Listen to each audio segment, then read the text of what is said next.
Hi, Luke. Although I agree with the notion that there needs to be some gun legislation, I have heard no unrealistic legislation. I've heard no or unrealistic legislation from the people who say change needs to happen. I don't think that's true.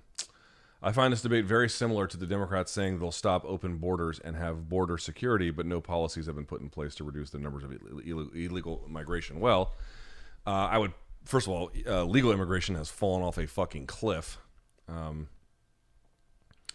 And that's bad because those are the folks that you're actually, for the most part, going to want to either give space to or offer a place to live long term and become citizens.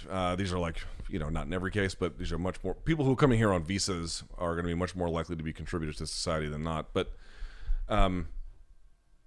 putting aside the immigration debate for just a second, I could flip that right around and say all of these claims about single entry points for schools and in certain cases single exit points. I mean, this is truly there's no federal plan for this at all. It's not like there's the pick a Republican senator. There's no McConnell plan that they've gone through this process. They've outlined what it would take to do all this across the roughly 84,000 elementary public schools in the United States to have an actual plan to solve this problem. Like, that doesn't exist either. So all of these folks saying this on social media or television are just making shit up. There's nothing to that either. So if you'd like to make this point about the failure of either party to engage in much more than rhetoric, then fine. I'll certainly grant that. Yeah, I mean, this thing in Texas is maybe one of the worst things I've ever seen in my life. I feel pretty strong about saying that. Certainly, Sandy Hook was worse in the sense that there was 26 lives, I guess, but this was bad in every way. I just don't. This is not. I don't really know what to say, to be honest with you. This is Iraq and the invasion of Iraq. Who you attribute blame to in that is significantly more, in some ways specific and in other ways not, because ultimately who's responsible for that? George Bush and Dick Cheney and Paul Wolfowitz and the various folks therein, Donald Rumsfeld, you name it. But there was also just a lot of apparatchik support that went into making the case for what was basically just a crime against humanity, is really what that was. And so, if you want to say that's the biggest moral horror of my lifetime, and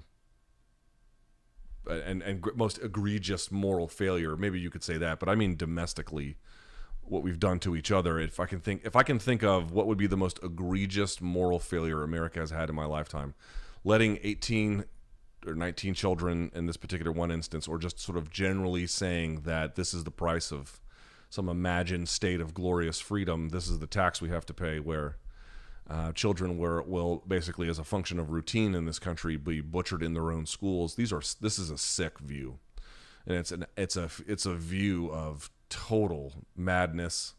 There is no middle ground really on this idea. It's total nonsense. Arming teachers is a disastrous idea. There is no federal plan for it. There's no plan you could point to. There is no Tom Cotton, let's arm teachers plan that you could go vote on. No one has really thought this through whatsoever. These are just nonsense talking points. Listen, the reality is, with this situation, let's think this through for just a second. Right, let's imagine that we accept that the answer to this situation is actually securitizing, essentially, elementary schools. Okay, what would that cost? Right, I mentioned before, 85,000 schools. That would put roughly, I saw some estimates that were done that would have just to if we were really going to do this, like we're going to make sure that we put enough officers with training and resources in place in all of our elementary schools to do this. It would take about 350,000 officers to do that. Now, that's just the 85,000 elementary schools. That would not include middle schools, and that would not include high schools. I can only imagine what the toll would be to do that. So, number one, it would be an extraordinary expansion, not of the administrative state, although that would come apart or as along with it as well, but a vast expansion in the American police state. We are already the folks who criminalize everything the most out of in terms of what we put people in jail for out of any other nation, quite literally, right? So this is already a place where everything is criminalized in ways that it should not be, that has a disproportionate effect on people that it shouldn't. And now the suggestion is we're going to hire roughly, just for elementary schools, God knows what's going to happen to middle or high schools, 350,000 officers. Did you guys see that there is a SWAT team in this town that was hit, Uvalde, or how do you pronounce the street? I forget. It is pronounced Uvalde, I think is how they say it. They already had a massive increase in their spending in the state or in their city and to facilitate their own SWAT team and disaster relief and disaster response teams, all of which completely failed. So we're not even talking about the fact that if you want to put all these things in place, that's one cost. There's another question of like how effective it ends up being, number one. Number two, who the fuck is going to pay for all of this? And again, we are only talking about the 85,000 elementary schools, not the other points of vulnerability elsewhere in the American educational system. We're going to securitize all of that. Number one, as I mentioned, this would be prohibitively expensive. I don't even know if you could find 350,000 police officers and train them to do the job correctly. More to the point, all kinds of associated harms would follow where, arming teachers, I'm sure that this will never result in a teacher pulling a gun on a student, particularly a student of color, in any kind of situation that American schools find themselves in all the time, or that this process of securitization would actually even work, or that you can do it with, without multiple points of egress. I don't know even know if that a fire marshal would agree to that. Moreover, these schools are already built. You're going to retrofit them. I mean, this is only a suggestion from people who just are not taking this problem seriously. This is not a resolvable problem. And I have to say, it is very, very, very funny to me that the folks who thought that putting a mask over their face temporarily in public or in various other places such as planes, this was a massive abridgment of your freedom, and yet you are inviting an extraordinary extension of the police state into our schools. Because if you're really going to do it at the elementary schools, you have to do it at the middle and the high school level as well. Probably colleges, public colleges at some point too, right? Because this is sort of the logical conclusion you would have to follow, where all the soft targets would be at that point. The mask is an abridgment of your freedom, but inviting the security state into all 85,000, 84,000 elementary public schools, this is not an abridgment of potential freedoms for all kinds of folks in all kinds of scenarios. This is the smaller government option between that and wearing a mask. I mean, this is why it's like I didn't take a lot of you fuckers seriously about your COVID pushback. There's plenty of COVID pushback to make. We know much more now than we did at the beginning of March of 2020. But when folks accuse the people who didn't want to ascribe to basic means of public health for being bad faith actors, this is why. Because you're not consistent. None of you are, very few of you are consistent across this. If you were screaming about masks, boy, the concept of inviting the police and sheriff's department into your schools in full-throated, securitized, this is Baghdad, this is the green zone kind of ways is a fucking joke. It's a joke. You couldn't possibly rationalize it if your life depended on it. You cannot do it. This is the solution. Folks, the benefit of living in a society that has effective policy and can be reasonably, like, you can't have public schools built in the way that they have been built for the last century plus, attended in the way they are attended to, and arranged in the way socially that they're arranged in a world where they can be gunned down quite this easily, right? The benefit of having a peaceful society that can manage its affairs and provide a reasonable degree of security, the benefit of that is you can then have public schools where you don't have to securitize them. Now, I grant that even in the short run, some securitization is inevitable and frankly probably necessary because, boy, we have done quite a number on ourselves, haven't we? So this is why it's like, I don't really think of it in terms of these ridiculous talking points that you guys are probably on either side hearing on television. It's not. Like, okay, let's think of what are actual probable technocratic solutions such that any are available to us. The idea of arming teachers and or the single points of entry and exits, this is just nonsense. Yes, I know that there are sort of existing in certain ways.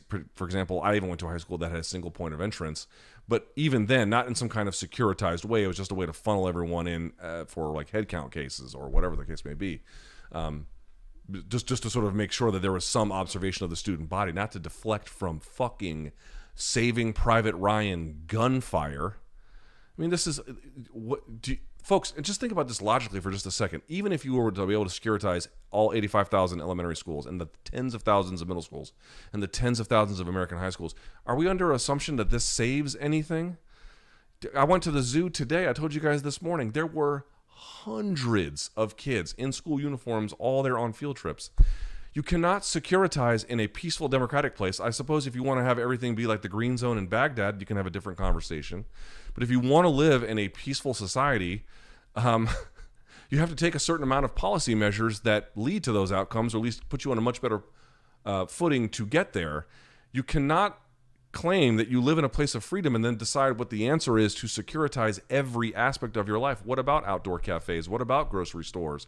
These are happening. What about places of worship? These are happening in the most mundane of all ordinary human interactions. If your response to this is we should put body armor and shields on everything, I don't think you're probably thinking of all the actual rational solutions to this. And yes, not all measures of gun control work or work evenly or sometimes work at all. It is a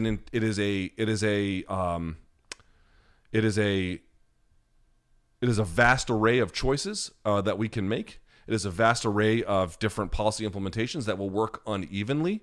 It is a vast array of, in many cases, conflicting decisions that are made.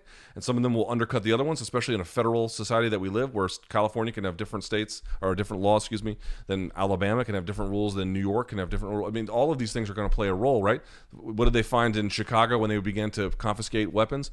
The vast majority of them came from outside the state, including places like Mississippi and Alabama. Only one state in the union, California, is the only one that does gun research to the extent that they are now being sued by the NRA for sharing that gun research with other accredited research agencies. There's a full-throated effort to make you believe that guns are a religious, not sacrament, a religious object that simply could not be contained. Right? There is no policy that would work in any kind of way to meaningfully address this. I mean, this is true fucking deranged nonsense. I can't believe people think this. I'm perfectly willing to believe that there are certain measures that don't work or don't work all that well. Fine, they don't work all that well. What gun owners are basically afraid of is that there is going to be a series of measures taken that will either reduce the ability to have certain kinds of weapons, the ability to own them, not outright, but potentially in terms of having guns at all, but certainly making guns difficult to obtain, use cases when they can be involved, concealed carry versus not. The basic answer on any form of gun control is to reduce or eliminate some forms of this, and that's what all of this comes down to. When they say it doesn't work, what they're talking about is saying, oh, it wouldn't reduce any kind of illegal gun crime.